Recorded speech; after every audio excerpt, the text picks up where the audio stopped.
ಗ್ರಾಮವೊಂದರಿಗೆ CCTV camera ಕಣ್ಗಾವಲು.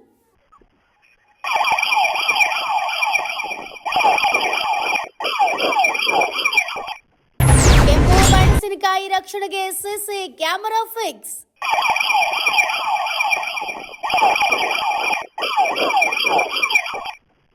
ಕಳ್ಳರಿಂದ ಮೆಣಸಿನಕಾಯಿ ರಕ್ಷಣೆಗೆ ರೈತನ ಹೈಟೆಕ್ ಪ್ಲಾನ್.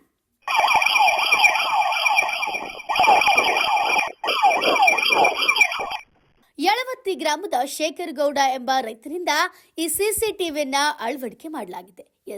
ಗದಗ ಜಿಲ್ಲೆ ಲಕ್ಷ್ಮೇಶ್ವರ ತಾಲೂಕಿನ ಯಳವತ್ತಿ ಗ್ರಾಮದ ರೈತನೋರ್ವ 4 ಎಕರೆ ಜಮೀನಿನಲ್ಲಿ ಬೆಳೆದ ಮೆಣಸಿನಕಾಯಿಗೆ ಸಿಸಿಟಿವಿಯನ್ನು ಹಾಕಿಸಿದ್ದಾನೆ.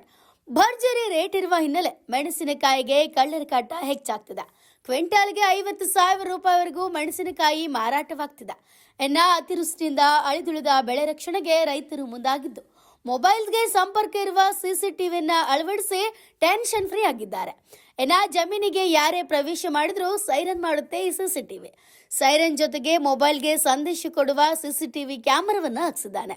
7,000 ರೂಪಾಯಿ ವೆಚ್ಚದಲ್ಲಿ ಕ್ಯಾಮೆರಾ ಅಳವಡಿಸಿರುವ ರೈತ ಕ್ಯಾಮೆರಾದಿಂದಾಗಿ ಆಳಿನ ಖರ್ಚುಳಿದಿದೆ ಅಂತ ಹೇಳ್ತಿದ್ದಾರೆ. ರೈತನ ಹೈಟೆಕ್ ಸೆಕ್ಯೂರಿಟಿಗೆ ಗ್ರಾಮಸ್ಥರು ಫಿದಾ ಆಗಿದ್ದಾರೆ.